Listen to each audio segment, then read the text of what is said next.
Welcome to GK solution. இன்றைய வீடியோவில்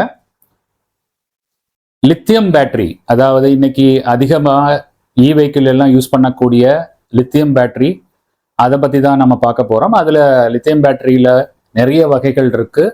அதில் லித்தியம் அயான்ங்கிறது பேசிக்கு, அப்புறம் லித்தியம் அயன் பாஸ்பேட்னு ஒன்று இருக்குது, அதுதான் ரொம்ப ஃபேமஸ்.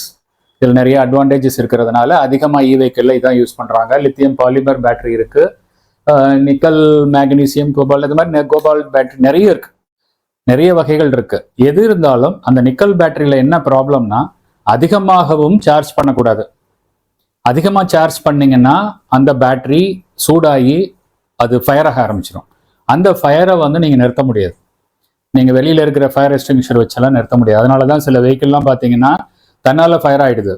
எல்லாரும் நினைப்பாங்க நம்ம ஒண்ணுமே பண்ணலையே, ராத்திரி நிறுத்தி வச்சிருந்தோம், சார்ஜ் போட்டோம், ஃபயர் ஆயிடுச்சுன்னு நினைப்பாங்க. பட் காரணம் என்னன்னா, அந்த பேட்டரியில இந்த ஒரு டிஸ்அட்வான்டேஜ் இருக்கு. அந்த பேட்டரியை ஓவர் சார்ஜ் பண்ணினாலும் ஹீட் ஆகும், அண்டர் சார்ஜ் அதிகமான சார்ஜ் பண்ணாம உபயோகப்படுத்தினாலும் ஹீட் ஆகும். அந்த ஹீட்டுங்கிறது வெப்பம் அதிகமாக அது ஃபயர் ஆக ஆரம்பிச்சிடும். ஸோ இப்போ இந்த ஒரு ரிஸ்க் அதில் இருக்கு. அதற்காக என்ன பண்றாங்கன்னா, பேட்டரியில நார்மல் பேட்டரி, நிக்கல் கேட்மியம் அந்த மாதிரி பேட்டரியை விட இது ரொம்ப ரொம்ப அட்வான்டேஜஸ் உள்ளது. இன்டர்னல் ரெசிஸ்டன்ஸ் கம்மினால அதில் அதிகமாக நமக்கு சார்ஜ் இறங்காது, அதுவாக இறங்காது. நம்ம உபயோகப்படுத்தாமல் அந்த சார்ஜ் டிஸ்சார்ஜ் ஆகாது. அதனால தான் இந்த பேட்டரியை நம்ம நிறைய ப்ரிஃபர் பண்ணுறோம். ஸோ இப்போ இதில் அப்போ இதில் என்ன பண்ணலாம்? அந்த மாதிரி ஒரு அசார்டு, ஃபயர் அசார்டை நம்ம தவிர்க்கணும்னா, அவங்க பேட்டரி மேனேஜ்மெண்ட் சிஸ்டம், அதாவது அதிகமாகவும் சார்ஜ் ஏற்றக்கூடாது, கம்மியாகவும் சார்ஜ் இருக்கக்கூடாது. ஸோ அது மேனேஜ் பண்ணிகிட்டே இருக்கணும். ஆனால் நம்ம இப்போ பயன்படுத்தக்கூடியது ஒரு 3.7 வோல்ட் உள்ள பேட்டரி தான் நார்மலாக இன்னைக்கு மார்க்கெட்டில் அவைலபிள் இருக்கு லித்தியம் பேட்டரியில். அதில் ஆம்பியர் ஹவர் நிறைய இருக்கு, நிறைய சைஸஸில் இருக்கு. பட் 3.7 வோல்ட் தான் அதில் இருக்கும். ஒரு லித்தியம் பேட்டரியோட நார்மல் பேட்டரி பார்த்தீங்கன்னா 1.5 வோல்ட் இருக்கும். சூப்பர் செல், இந்த மாதிரி டியூரா செல்லாம் பார்த்தீங்கன்னா 1.8 இருக்கும். இந்த மாதிரி இதில் பார்க்கல 3.7 வோல்ட் தான் வரும். இந்த பேட்டரி 3.7 வோல்ட் பேட்டரியை நீங்க 12 வோல்ட் பேட்டரியா மாத்தணும்னா ஒரு 4 பேட்டரியை சீரீஸ் பண்ணணும். ஆம்பியர் ஹவர் ஜாஸ்தி பண்ணணும்னா பேரல் பண்ணணும். ஸோ இது மாதிரி சீரீஸ் பேரல் பண்ணி ஒரு பேட்டரி பேங்க் உருவாக்குவாங்க. அப்போ நம்ம அதில் என்ன பிரச்சனை வரும்னா, இண்டிவிஜுவல் பேட்டரியை பற்றி தனித்தனியாக நம்ம மானிட்டர் பண்ணணும். எதுக்கு மானிட்டர் பண்ணணும்னா, அந்த பேட்டரி எவ்வளோ வெப்பம் அடையுது, அதில் எவ்வளோ சார்ஜ் இருக்கு, எவ்வளோ சார்ஜ் ஏற்றணும், இல்லை அதிகமாக சார்ஜ் இருக்கக்கூடாது, அப்போ சார்ஜை குறைக்கணும். ஸோ இப்போ இதெல்லாம் பேலன்ஸ் பண்ணுறதுக்காக ஒரு எலக்ட்ரானிக் சர்க்கியூட் டிவைஸ், பிஎம்எஸ்ன்னு சொல்லுவாங்க, பேட்டரி மேனேஜ்மெண்ட் சிஸ்டம். இதை பற்றி நம்ம முன்னாடியே வீடியோவில் போட்டிருக்கோம். பட் இருந்தாலும் இந்த வீடியோவில் இன்னும் அதில் குறிப்பிடாத சில விஷயங்களை, எல்லாருக்கும் உபயோகப்படக்கூடிய சில தகவல்களை இந்த வீடியோவில் நம்ம ஷேர் பண்ண போகிறோம். ஸோ இப்போ இதில் டைப்ஸ் ஆஃப் பேட்டரியை பற்றி நம்ம டீட்டெயில் பார்க்க போகிறதுல மேக்ஸிமம் இந்த லித்தியம் அயன் பாஸ்பேட் பேட்டரி தான் அதிகமாக இன்னைக்கு பயன்பாட்டில் இருக்கு. இது இன்வெர்டர் எல்லாத்துலேயும் கூட பயன்படுத்துறாங்க. ஸோ இப்போ இதுல என்ன, இந்த பிஎம்எஸ் சிஸ்டம், பேட்டரி மேனேஜ்மெண்ட் சிஸ்டத்துல என்ன இருக்கு, அது எப்படி வேலை செய்யுது, அதை எப்படி பேலன்ஸ் பண்றாங்க, அதுக்கு பேர் பேலன்சர்னு சொல்றது, ஆக்டிவ் பேலன்சர், பாசிவ் பேலன்சர்னு சொல்லுவாங்க. அதை பத்தி எல்லாம் இந்த வீடியோவில் தெளிவாக பார்க்க போறோம். ஸோ அதற்கு முன்னாடி ஒரு முக்கியமான ஒன்று இருக்கு, கான்ஸ்டன்ட் கரண்ட், கான்ஸ்டன்ட் வோல்ட் கேள்விப்பட்டிருப்பீங்க. இந்த பேட்டரி சார்ஜிங்ல இது ரொம்ப ரொம்ப முக்கியம். நிறைய இடத்துல constant current controller, constant voltage controller, இது மாதிரிலாம் நிறைய பவர் சப்ளைஸ்லாம் இருக்கு.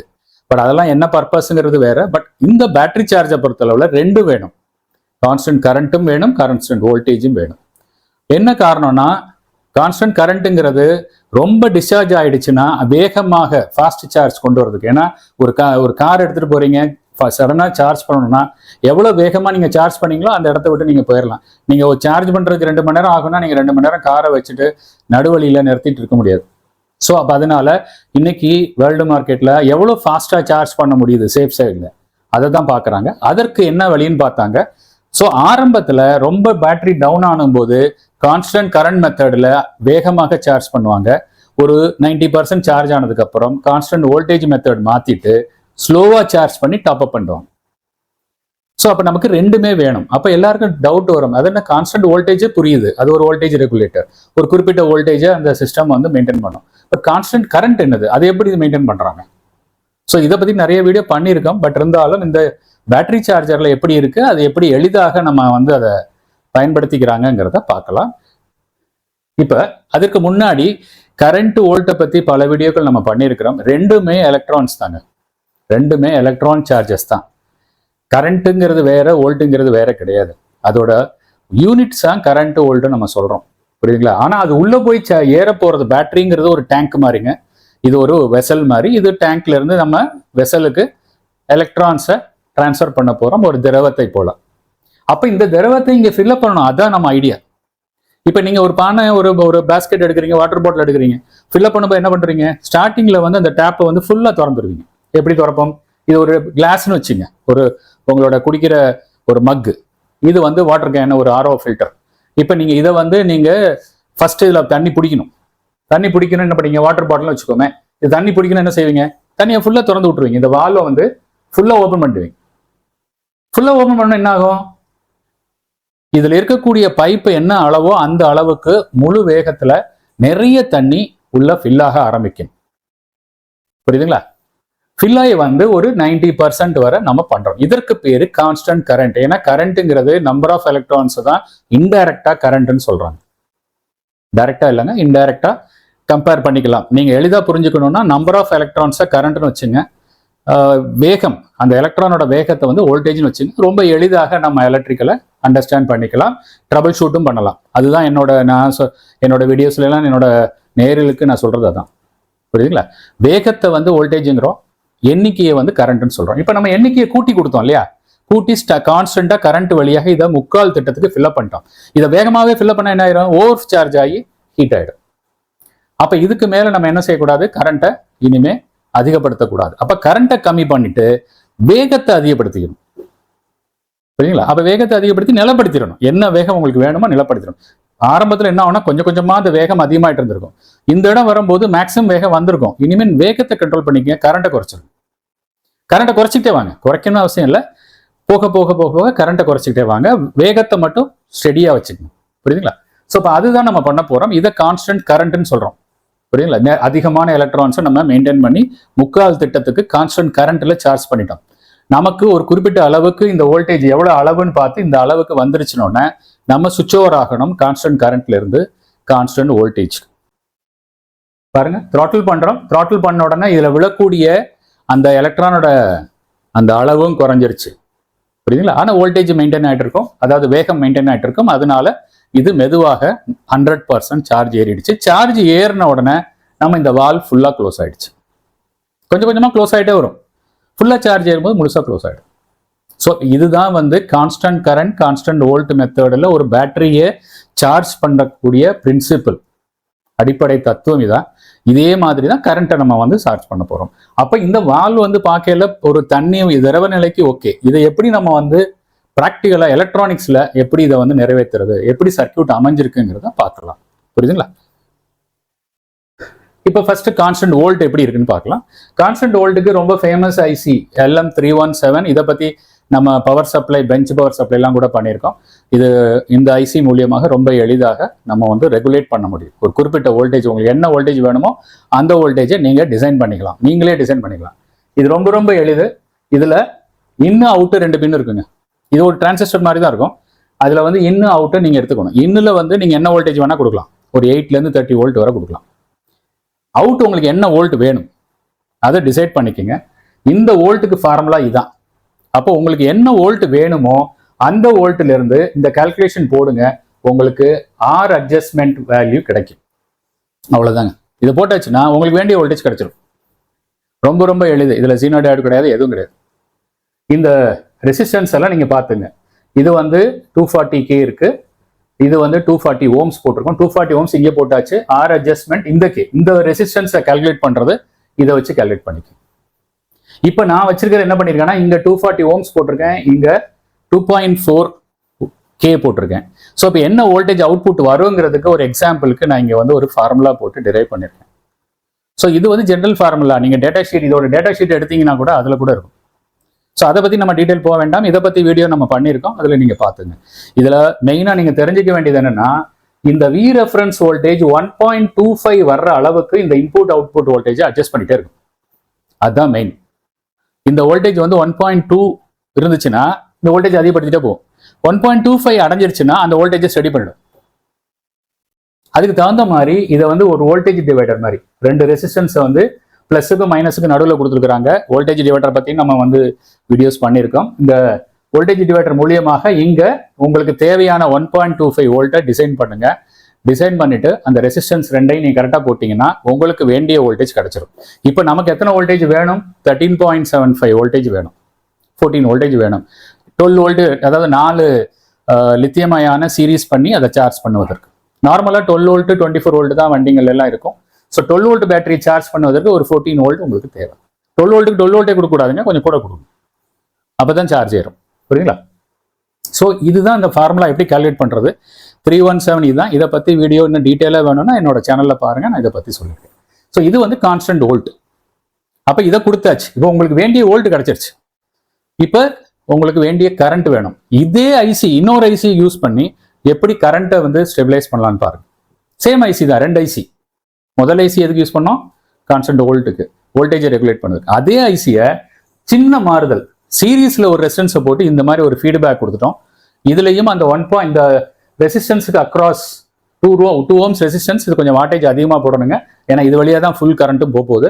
ஸோ 1 வாட் போட்டிருக்கேன். இதுக்கு அக்ராஸ் எவ்வளோ வோல்டேஜ் ட்ராப், அது வந்து 1.25 வோல்ட் இருக்கணும்.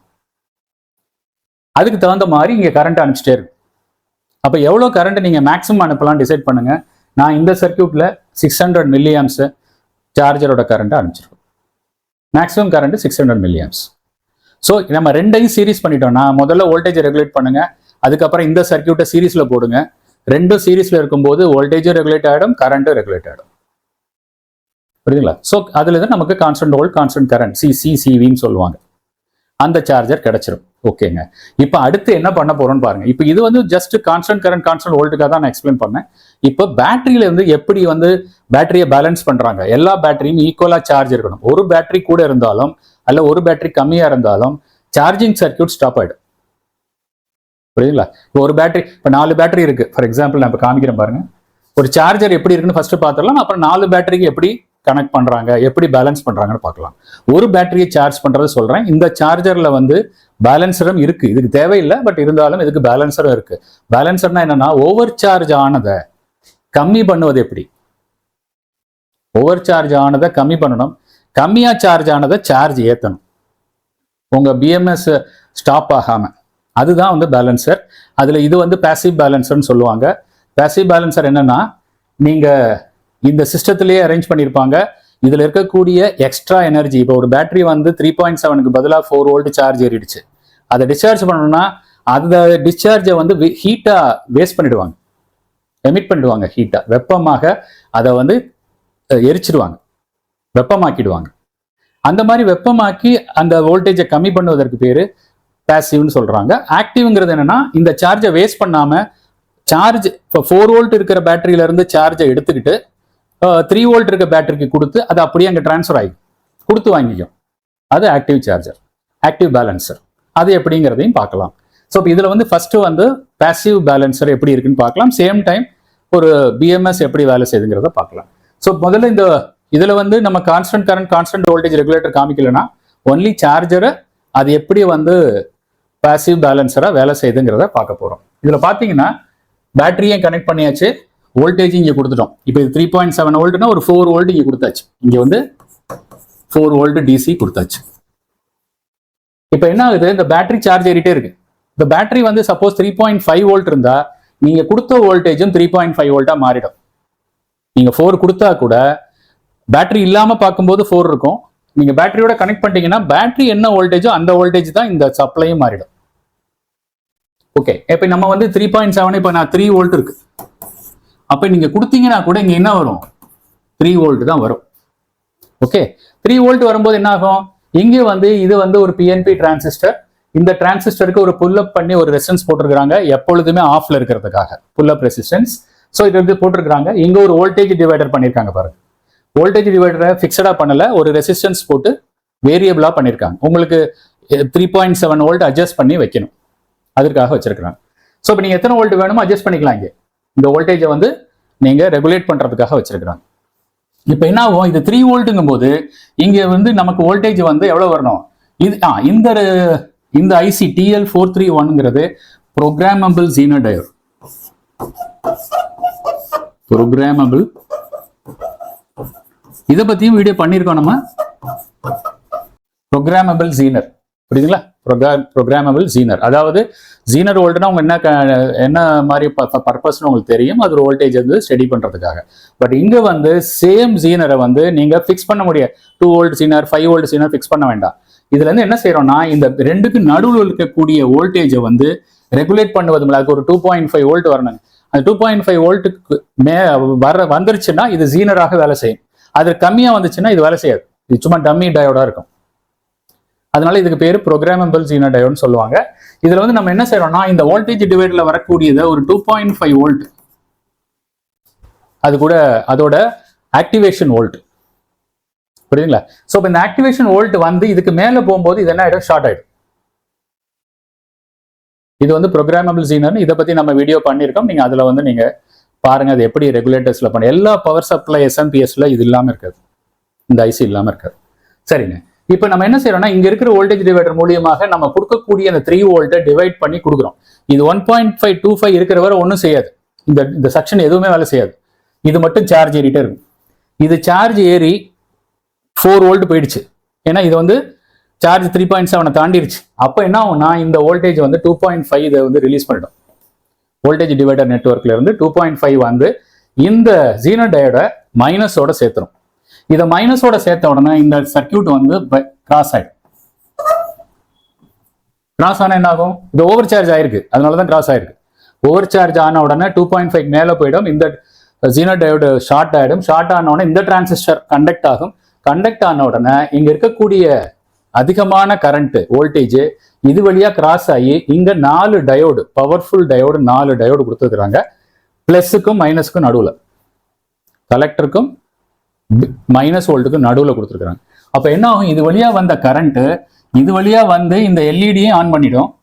இது வழியா வந்து மைனஸை நோக்கி இந்த 4 டயோடும் ஹீட்டை எமிட் பண்ண ஆரம்பிக்கும். ஹீட், இது வேஸ்ட் எனர்ஜி. அப்ப இந்த பேட்டரியை 4 வோல்ட்ல இருந்து 3.7 வோல்ட்டா குறைக்கிறதுக்காக இது ஒரு லோடு மாதிரி ஆக்ட் ஆகுது. லோடு டயோடு மாதிரி ஆக்ட் ஆகுது. அப்ப இந்த லோடு டயோடு எந்த பர்பஸும் கிடையாதுங்க, அப்படியே வெப்பமாக அதை வேஸ்ட் பண்றோம். அதனாலதான் இது வந்து நமக்கு பெரிய அட்வான்டேஜ் இல்லை. அது மட்டும் இல்ல, இது ஓவர் வோல்டேஜ்ல வரும்போது ஹீட் ஆகும். ஏன்னா அது கண்டக்ட் லோட் ஆகுது இல்ல, அதுக்கு தகுந்த சேஃப்டி நம்ம பண்ணணும். புரியுதுங்களா? ஸோ இப்போ இதுக்கு பேர் தான் நார்மலா ஒரு சார்ஜர் அமைக்கிறது. இதை நீங்க நான் கொடுத்துருக்கிற வேல்யூவை வச்சு நீங்களாவே ஒரு சர்க்கியூட் அமைச்சு கூட நீங்களே டெம்பரரியா பண்ணிக்கலாம்.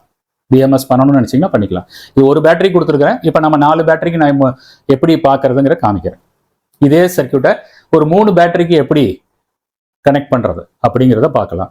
இப்போ இது புரிஞ்சிருக்கும்னு நினைக்கிறேன். இதுல என்ன பண்றாங்கன்னா, சார்ஜ் ஏற வர இந்த டிரான்சிஸ்டர் கண்டக்ட் ஆகாது, இந்த ப்ரோக்ராமபிள் ஜீனர் கண்டக்ட் ஆகாது, இந்த சைடே வேலை செய்யாது, சார்ஜ் ஏறிட்டே இருக்கும். ஓவர் சார்ஜ் ஆன உடனே இந்த இது முதல்ல கண்டக்ட் ஆகி டிரான்சிஸ்டரை கண்டக்ட் பண்ணும். கண்டக்ட் பண்ணி லோடு டயோட்ஸ் லோட் ஆகி அதிகமான வோல்டேஜை டிராப் பண்ணும். எந்த பேட்டரியில அதிகமா இருக்கோ அதை டிராப் பண்ணும். ஏன்னா அடுத்த பேட்டரி சார்ஜ் ஏறிட்டு இருக்கு. இல்லாட்டி என்ன ஆயிடும்னா, இங்க வோல்டேஜ் ரீச் ஆனோடனே இது BMSல போயிட்டு எனக்கு வோல்டேஜ் ரீச் ஆயிடுச்சுன்னு சொல்லி டோட்டல் BMS ஆஃப் பண்ணி விட்டோம். அப்ப 4 பேட்டரியில 3 பேட்டரி சார்ஜ் ஏறிடும், ஒரு பேட்டரி அண்டர் சார்ஜ்லேயே இருக்கும். அதை நீங்க பேலன்ஸே பண்ண முடியாது. அதனாலதான் சில நேரங்கள்ல பேட்டரி நல்லா தான் இருக்கும், உங்களுக்கு ஒரே ஒரு பேட்டரி மட்டும் அண்டர் சார்ஜ்ல இருந்ததுன்னா உங்களுக்கு ஹோல் சிஸ்டம் வேலை செய்யாது. சார்ஜரும் வராது. சார்ஜ் போட்டிங்கன்னா சார்ஜ் ஆயிடுச்சுன்னு காமிக்கும், சார்ஜ் ஆஃப் ஆயிடும். ஆனா அந்த ஒரு பேட்டரி சார்ஜே ஏறாது. காரணம் இந்த பேலன்சர் பிரச்சனை தான். இதற்காக என்ன பண்றாங்கன்னா, ஆக்டிவ் பேலன்சர்னு சொல்லி ஒரு போர்டு வாங்குறாங்க. அந்த போர்டை கொடுத்து கொஞ்ச நேரம் ஓட்டுறாங்க. அது என்ன பண்ணுன்னா, எந்த பேட்டரி அதிகமான சார்ஜ் இருக்கோ அங்கிருந்து சார்ஜ் எடுத்து கம்மியான பேட்டரிக்கு கொடுத்து சரிசமமா ஆக்கி விட்டுரும். ஆனா அது உடனே நடக்காதுங்க. அது ஸ்டெப் பை ஸ்டெப்பா நடக்கும். அது வந்து ஒரு 2 மணி நேரம் ஆகலாம், இல்ல 24 ஹவர்ஸ் நீங்க விட்டுறலாம். அப்புறம் வந்து பாத்தீங்கன்னா எல்லா பேட்டரியும் ஒரே சார்ஜுக்கு வந்துடும். அதனால எப்போதுமே பேட்டரி பேங்க் எடுத்தோடனே தனித்தனியா வோல்டேஜை நீங்க பார்க்கணும்.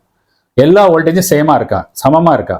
சமமா இல்லைன்னா பேலன்சர் போட்டு சமப்படுத்துங்க ஃபர்ஸ்ட், அதற்கப்புறம் சார்ஜர்ல போடுங்க. ஓகேங்களா? ஸோ இப்போ நம்ம இதை வந்து நான் 3 பேட்டரிக்கு கனெக்ட் பண்ற மாதிரி காமிக்கிறேன். பார்த்தீங்களா? 3 பேட்டரிக்கு சேம் சர்க்கியூட் அப்படியே சீரிஸ். இது மாதிரி எத்தனை வேணா போட்டுக்கலாம். உங்களுக்கு எத்தனை பேட்டரி இருக்கோ அத்தனை பேட்டரிக்கு போட்டு. இது நான் ஒரு பேட்டரிக்கு போட்டிருக்கேன். இதை பேரலா போட்டிங்கன்னா அதுக்கு தகுந்த மாதிரி கரண்ட் ரேட்டிங்ஸ்லாம் மாறும். அதே மாதிரி இங்க பாருங்க, கான்ஸ்டன்ட் வோல்டேஜ், கான்ஸ்டன்ட் கரண்ட். புரியுங்களா? இது கான்ஸ்டன்ட் வோல்டேஜ் பண்ணுது ஃபர்ஸ்ட், அதுக்கப்புறம் கான்ஸ்டன்ட் கரண்ட் பண்ணுது. அந்த சப்ளை இங்க கொடுத்துறோம். 3 பேட்டரி சீரிஸா கொடுத்துட்டோம். சீரிஸா கொடுத்ததுனால 3.7 into 12 வோல்ட் வந்துடும். அதற்கப்புறம் நடுவுல இருந்து இதுக்கு சென்சார்ஸ் மாதிரி ஒயர் எடுத்திருக்கோம் இந்த BMS. இது எப்படி கனெக்ஷன் கொடுத்துருக்காங்கிறதையும் காமிக்கிறேன். இது வந்து பாசிவ் பேலன்ஸ்ன்னு சொல்றது. அதாவது சார்ஜரும் இதுல இருக்கு, பேலன்சரும் இதுல இருக்கு. இதுல என்னன்னா, டயோடு வந்து ஒரு லோடரை ஆக்ட் பண்ணி எல்லா பேட்டரியும் ஈக்குவலாக பேலன்ஸ் பண்ணி சார்ஜ் பண்ணுது. Okay okay. இப்போ இது வந்து பாசிவ் பேலன்சர். இப்போ ஆக்டிவ் பேலன்சர் பார்க்கலாம். ரொம்ப இன்ட்ரெஸ்டிங்கா இருக்கும். அது எப்படி பண்றோம்னு பார்க்கலாம். நான் ஒரு பிரின்சிபல் மட்டும் தான் காமிச்சிருக்கிறேன், ஆக்சுவல் போர்டு சர்க்கியூட்டை காமிக்கல. ஒரு 4 பேட்டரி இருக்குன்னு வச்சுக்கோங்க. 4 பேட்டரியில் என்ன பண்ணியிருக்காங்கன்னா, இந்த மாதிரி சுவிட்சஸ் போட்டுறாங்க. இங்க சார்ஜர் போட்டிருப்பாங்க. இங்கெல்லாம் BMS சார்ஜர் இருக்கும், அது பாட்டு தனி. இந்த பேலன்சர் சர்க்கியூட் தனி. அதுக்கு பேரலா தான் இந்த பேலன்சர் சர்க்கியூட்டை கொடுக்கணும். இந்த பேலன்சர் சர்க்கியூட்ல 4 சுவிட்சஸ் நான் வந்து மேனுவல் சுவிட்ச் மாதிரி காமிச்சிருக்கேன். இது மேனுவலா இருக்காது, மாஸ்ஃபெட்டாக இருக்கும். ஒரு சுவிட்சுங்கிறது 2 மாஸ்ஃபெட்டா இருக்கும். இங்கிட்ட ஒரு மாஸ்ஃபெட், இங்க ஒரு மாஸ்ஃபெட். இது கண்டக்ட் ஆச்சுன்னா இது ஆன் ஆயிடும், இது கண்டக்ட் ஆச்சுன்னா இது ஆன் ஆயிடும். ரெண்டும் வந்து புஷ்புல் மாதிரி இருக்கும். ரெண்டும் அட் அ டைம்ல கண்டக்ட் ஆகாது. அதெல்லாம் சேஃப்டி எல்லாம் கொடுத்துருப்பாங்க. அப்போ ஒரு சுவிட்சுக்கு 2 மாஸ்ஃபெட் இருக்கும். இது வந்து மாஸ்ஃபெட் 1, இது மாஸ்ஃபெட் 2. இது ரெண்டும் வந்து பேரா இருக்கும். இது ஆன் ஆகும்போது இது ஆன் ஆகாது, இது ஆன் ஆகும்போது இது ஆன் ஆகாது. இன்டர்லாக் எல்லாம் கொடுத்துருப்பாங்க. இது ஒரு மைக்ரோ கண்ட்ரோலர் மாதிரி ப்ரோக்ராமில் வச்சு தான் செய்வாங்க. ஸோ இப்போ என்ன பண்றோம்னா, இந்த பேட்டரியை வந்து ஃபார் எக்ஸாம்பிள் நான் சொல்றேன். இப்போ இது வந்து 4 வோல்ட் இருக்கு, இது வந்து 3 வோல்ட் இருக்கு, இது 3.7 இருக்கு, இதுவும் 3.7 இருக்கு. இப்போ என்ன பண்ணணும், நம்ம இந்த பேட்டரியோட சார்ஜை இங்க கொண்டு வரணும். இப்ப என்ன ஆகும்னா, இது 4 வோல்ட் வந்ததுனால இந்த 4 வோல்ட் போய் BMS ஆஃப் பண்ணி விட்டுரும். அப்ப இந்த 3 வோல்ட் சார்ஜே ஆகாது. 3 வோல்ட் சார்ஜே ஆகாது. 1 வோல்ட் அதிகமா சார்ஜ் ஏறி BMS ஸ்டாப் பண்ணி விட்டுருச்சு. நீங்க எத்தனை தடவை போட்டீங்கனாலும் BMS போட்ட உடனே ஆஃப் ஆயிடும். ஆனா உள்ள பாத்தீங்கன்னா உங்களுக்கு லோடு ஆம்பியர் ஹவர் கொடுக்காது, சீக்கிரம் டிஸ்சார்ஜ் ஆயிடும்.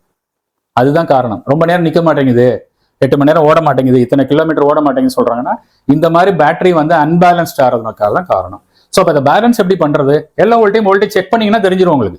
மல்டிமீட்டர்ல செக் பண்ணீங்கன்னா தெரிஞ்சிடும். இது 3 வோல்ட் இருக்கு, 4 வோல்ட் இருக்கு, இதை பேலன்ஸ் பண்ணணும். இதுக்கு பேலன்சர் சர்க்கியூட் இதுதான். இதுல வந்து என்ன பண்ணி, இது ஆட்டோ.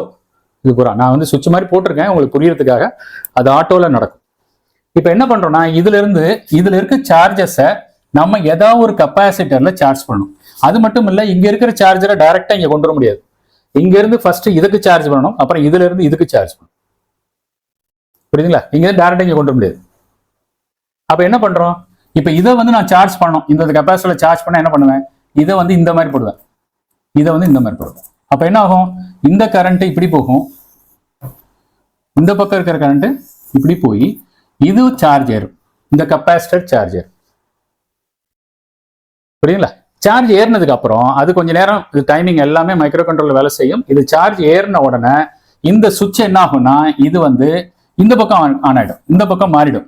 அதே மாதிரி இந்த சுவிட்ச் இந்த பக்கம் மாறிடும். அப்ப என்ன நடக்கும், இந்த 4 வோல்ட் ஃபர்ஸ்ட் இங்க போயிடும். 4 வோல்ட்ங்கிறது இங்க போயிடும். இப்ப இந்த 4 வோல்ட் நம்ம என்ன செய்யறோம்னா, இங்க சார்ஜ் ஏறிட்டு இருந்ததை ஒரு குறிப்பிட்ட நேரத்துக்கு அப்புறம் இங்க மாத்தி விட்டுறோம். மாத்தி விட்டோம்னா இந்த 4 வோல்ட் இதை வந்து சார்ஜ் பண்ணி இதை வந்து 4 வோல்ட்டா மாத்திரும். இதை வந்து 4 வோல்ட்டா மாத்திரும். அப்ப இது இறங்கிடும், ஏன்னா இதுல இருந்து சார்ஜ் போயிடுச்சுல. அப்ப இதை என்ன செய்யறோம், மறுபடியும் இதை நம்ம இதே மெத்தட்ல இந்த சார்ஜர் மூலியமாக இந்த மாதிரி இந்த கெப்பாசிட்டர் சார்ஜ் பண்ணும். இந்த கெப்பாசிட்டர் 4 வோல்ட் கொண்டு வரும். ஓகே, ஒரு குறிப்பிட்ட நேரத்துக்கு. அதுக்கப்புறம் மறுபடியும் சுவிட்சை மாத்தி இந்த 4 வோல்ட்டை இதுல வந்து ஏற்றி விடும். இப்போ புரியுதுங்களா எப்படி வந்து ஒரு பேலன்ஸ், ஆக்டிவ் பேலன்சர் வந்து வேலை செய்யுதுன்னு? இப்போ நம்ம எங்கேயுமே ஹீட்டே கிடையாது. இங்க இருந்து சார்ஜ் கெப்பாசிட்டர் ஒரு டெம்பரரி பேட்டரி மாதிரி இந்த பேட்டரியில சார்ஜ் பண்ணி இங்க இருந்து டிரான்ஸ்ஃபர் பண்ணி இந்த பேட்டரி கொண்டு வரும். இந்த பேட்டரியில இருந்து இதுக்கு சார்ஜ் பண்ணி இங்கே கொண்டு வரும். இது டைம் எடுக்கும், ஏன்னா இங்க இருந்து மாறி மாறி மாறி மாறி வரணும். எல்லா இதுவும் ஈக்குவல் ஆகிற வரை இந்த சேஞ்ச் ஓவர், சுவிட்ச் சேஞ்ச் ஓவர் நடந்துட்டே இருக்கும். அது ஆட்டோமேட்டிக்கா மைக்ரோ கண்ட்ரோலர் பார்த்துக்கும், பட் டைம் எடுக்கும். உங்களுக்கு எவ்வளவு அன்பேலன்ஸ் இருக்கோ அதுக்கு மாதிரி டைம் எடுக்கும். அதனால நீங்க வோல்டேஜ் மேட்ச் ஆகிற வரை நீங்க 10 மணி நேரம் போடுங்க, 24 ஹவர்ஸ் போடுங்க, அந்த மாதிரி நீங்க போட்டீங்கன்னா உங்களுக்கு இது பேலன்ஸ் ஆகிடும். அதற்கப்புறம் அது சார்ஜ் நிற்கும். இதுதான் மெத்தட். ஏன்னா இதுல டிஸ்அட்வான்டேஜ், நிறைய கெப்பாசிட்டர் தேவைப்படுது. இது இப்படி தான் இருக்கும், பார்த்துருப்பீங்க. பேலன்சர் சர்க்கியூட்ல நிறைய கெப்பாசிட்டர் பின்னாடி பார்த்தீங்கன்னா மாஸ்ஃபெட் ஒரு கெப்பாசிட்டருக்கும் டபுள் மாஸ்ஃபெட் கொடுத்துருக்காங்க. ஸோ இந்த மாதிரி தான் பேலன்சஸ் இருக்கும். இது நிறைய கிடைக்குது மார்க்கெட்டில். நல்ல பேலன்ஸ் எல்லாம் போனீங்கன்னா $2,000 $2,500 அந்த மாதிரி இருக்கும். ஓகே, ஸோ இப்போ இந்த மாதிரி பேலன்ஸ், அது மாதிரி மல்டிபிள் பேட்டரிக்கு உள்ள பேலன்சஸ் இருக்கு. எத்தனை பேட்டரிஸ்க்கு வேணாலும் நீங்கள் அதில் மாற்றி யூஸ் பண்ணிக்கலாம். அது மாதிரி பேலன்சர் கூட வருது. புரியுதா? சரிங்க. இப்போ இது வந்து உங்களுக்கு புரிஞ்சிருக்கும். ஆக்டிவ் பேலன்சர் அப்படின்னா என்ன? இதுல வந்து வெப்பமாக எனர்ஜியை, சக்தியை பேஸ் பண்ணாம அதை வந்து நம்ம பேட்டரியை பேலன்ஸ் பண்றோம். அதனால இதுக்கு பேரு, இது சார்ஜர் கிடையாதுங்க, ஒன்லி ஃபார் பேலன்சர். சரி, இப்போ இதுல இத்தனை கெப்பாசிட்டர் போடாம ஒரே சமயத்துல இங்க இருந்து டைரக்டா இங்க வரணும். அதை எப்படி கொண்டு வருது? நம்ம ஏன் இத்தனை பேட்டரிக்கு இத்தனை டைம் எடுக்கணும்? பேலன்சரையும் ஃபாஸ்ட் அப் பண்ணணும். அதற்காக இன்னொரு மெத்தட் வருது. இந்த மாதிரி isolated capacitor, common capacitor, separated capacitor, whatever நீங்க எப்படி வேணா சொல்லிக்கலாம். இந்த மாதிரி இது ஒரு காயில், கெப்பாசிட்டர் மட்டும் இல்ல, காயிலும் எனர்ஜி ஸ்டோர் பண்ணலாங்க. காயிலும் எனர்ஜி ஸ்டோர் பண்ணணும், கெப்பாசிட்டர் எனர்ஜி ஸ்டோர் பண்ணணும். இது முன்னாடி நம்ம நிறைய வீடியோல சொல்லியிருக்கோம். காயில்ல வந்து மேக்னெட்டிக்கா ஸ்டோர் பண்ணி திருப்பி எலக்ட்ரிக்கலா மாற்றும். கெப்பாசிட்டர் டைரக்டாக வோல்டேஜா ஸ்டோர் பண்ணி வோல்டேஜா எடுக்கும். ரெண்டும் ஒன்று தான். அதனால நீங்க கெப்பாசிட்டருக்கு இடத்துல காயில் போடுறது தப்பு இல்லை. புரியுதுங்களா? ஸோ இப்போ நம்ம என்ன பண்றோம், ஒரு கெப்பாசிட்டர் ஒரு காயில வந்து ஆர்சி ரெசனேட்டர் மாதிரி நம்ம வந்து ஒரு சீரீஸ்ல போட்டோம். 4 சுவிட்ச் கொடுத்துட்டோம், ஹெச் பிரிட்ஜ் மாதிரி 4 சுவிட்ச் கொடுத்துட்டோம். இப்போ இதுல வந்து இந்த கெப்பாசிட்டரை வந்து எப்படி சார்ஜ் பண்ணணும், பிளஸ் மைனஸ் எப்படி சார்ஜ் பண்ணணும் நீங்க டிசைட் பண்ணிக்கலாம். இது ரெண்டையும் சார்ஜ் பண்ணீங்கன்னா இது பிளஸ் இது மைனஸ் ஆகும், இது ரெண்டையும் சார்ஜ் பண்ணீங்கன்னா டிஸ்சார்ஜ் ஆகும். அந்த மாதிரி நீங்க எப்படி வேணுமோ நீங்க வந்து அதை அது மைக்ரோ கண்ட்ரோலர் நீங்க ப்ரோக்ராம் பண்ணிடலாம். இப்போ எப்படி, ரொம்ப ஈஸி பாருங்க. சப்போஸ் இது 4 வோல்ட், இது 3 வோல்ட், இது 3.7 வந்துருச்சு, இதுவும் 3.7 வந்துருச்சு. இப்போ நான் இங்க இருந்து இங்க கொண்டு வரணும். ரொம்ப சிம்பிள். இந்த சப்ளை ஆன் பண்ணுங்க, இந்த சப்ளை ஆன் பண்ணுங்க. அதாவது இது ஆன் பண்ணுங்க, இது ஆன் பண்ணுங்க. அப்ப என்ன ஆகுது, பிளஸ் வந்து இங்கே போகுது. நீங்க இங்க பிளஸ் வேணும்னு நினைச்சீங்கன்னா இதை ஆன் பண்ணுங்க. இந்த மைனஸ் அங்க வேணும்னா இங்கே ஆன் பண்ணுங்க. அப்ப இதுல மைனஸ் பிளஸ் சார்ஜ் ஏறிடும், மைனஸ் பிளஸ் சார்ஜ் ஏறிடும். சார்ஜ் ஏறினதுக்கு அப்புறம் திருப்பி சுவிட்ச் ஓவர் ஆகணும். இதெல்லாம் ஓப்பன் ஆயிடும், இதெல்லாம் வந்து ஓப்பன் ஆயிடும். ஓப்பன் ஆனதுக்கு அப்புறம் திருப்பி சார்ஜ் ஏறினா எங்கிருந்து சார்ஜை கொண்டு வரணும் இல்லையா, இங்கே கொண்டு வரணும். அப்ப என்ன ஆகுது, நீங்க பிளஸ்ஸை வந்து இது வழியா கொண்டு வர முடியாது, ஏன்னா இங்க மைனஸ். அதனால இந்த மைனஸ் இங்க இருக்கட்டும், இதை பிளஸ் பண்ணுங்க. அப்ப என்ன ஆகுது, அந்த மைனஸ் வந்து நேரம் இங்கே வந்துடும். பிளஸ் வேணும்னா இங்க இருந்து போய் இதே பிளஸ் வழியா, இந்த பிளஸ் வழியா இங்கே வந்து, புரியுங்களா? இந்த 2 சுவிட்ச் ஆஃப் பண்ணிட்டு, இந்த 2 சுவிட்ச் ஆஃப் பண்ணிட்டு இந்த 2 சுவிட்ச் ஆன் பண்ணீங்கன்னா இதுல ஏறின சார்ஜ் டைரக்டாக நமக்கு வேண்டிய பேட்டரிக்கு வந்துடும். இது வந்து மைக்ரோ கண்ட்ரோலர் இதை வோல்டேஜை சென்ஸ் பண்ணி அதுவே டிசைட் பண்ணிக்கும். ஸோ ரொம்ப ஃபாஸ்டாக பேலன்ஸ் பண்ணிக்கலாம். அதை விட இது இப்போ ஃபாஸ்ட் பேலன்சர். இதோட போர்டு சாம்பிளுக்கு காமிச்சிருக்கேன். ஸோ இப்போ இது மாதிரி நிறைய போர்டு வருது. அதனால நான் எந்த போர்டையும் ஒரு பர்டிகுலராக ஒரு போர்டை பற்றி நான் டிஸ்கஸ் பண்ணலை. இதுதான் வந்து ஆக்சுவலாக இது வந்து பேலன்சர், இது சார்ஜர், 4 பேட்டரி கனெக்ஷன் எப்படி இருக்குங்கிறதுக்கு ஒரு ஐடியாக்காக கொடுத்துருக்குறேன். ஸோ கண்டிப்பாக இது உங்களுக்கு ஒரு எளிதாக புரியறதுக்காக பண்ணியிருக்கோம். இதை வந்து நம்ம பிஎம்எஸ்ன்னு சொல்லுவோம், இதை ஆக்டிவ் பேலன்சர் சொல்லுவோம். ஆக்டிவ் பேலன்சர் வந்து நீ கண்டினியூஸாக கொடுக்கணும் அவசியம் இல்லை, எப்போ உங்களுக்கு தேவையோ அப்போ கொடுத்தா போதும். ஓகே, பிஎம்எஸ் பேலன்சர் அப்படின்னா என்ன? வெஹிக்கிள்ல இதை பற்றி நிறைய சொல்றாங்களே, நம்ம பேட்டரி வந்து நிக்கலைன்னா பேலன்சர் பண்ணுனா போதும்னு சொல்றாங்களே, என்ன பண்றாங்க அங்க? இதெல்லாம் நீங்க தெரிஞ்சுக்கிட்டீங்கன்னா உங்களுக்கு கொஞ்சம், எல்லார்ட்டையும் இப்போ வெஹிக்கிள் நிறைய பேர்ட்டு இருக்கு, அதை நீங்க புரிஞ்சுக்கிட்டீங்கன்னா கொஞ்சம் எளிதா இருக்கும். அதனாலதான் நம்ம இந்த வீடியோல ஒரு சில விஷயங்கள், அடிப்படை விஷயங்களை பத்தி ஷேர் பண்ணியிருக்கோம். கண்டிப்பாக இந்த வீடியோ ஒரு யூஸ்ஃபுல்லான ஒரு வேல்யூள்ள வீடியோவாக அமைஞ்சிருக்குன்னு நம்புறேன். கமெண்ட்ஸ்ல கொடுங்க. என்னால் இந்த மாதிரி ஒரு வித்தியாசமான வீடியோ உங்களுக்கு உபயோகமாகவும் தோணுச்சுன்னா கண்டிப்பாக அந்த வீடியோவை நான் பதிவு பண்ணிடுறேன். என்னோட சேனலில் கண்டிப்பாக இருக்கும். கண்டினியூஸாக மானிட்டர் பண்ணுங்க. என்னோட மற்ற சேனலுக்கும், மெரைன் ஜிகே சேனலுக்கும் நீங்கள் சப்போர்ட் பண்ணுங்க. கண்டினியூஸாக மானிட்டர் பண்ணுங்க. என்னால் முடிந்த வீடியோவை அதில் கண்டினியூஸாக அப்லோட் பண்ணுறேன். அடுத்த வீடியோவில் சந்திக்கலாம் நண்பர்களே. தேங்க்ஸ் ஃபார் வாட்சிங்.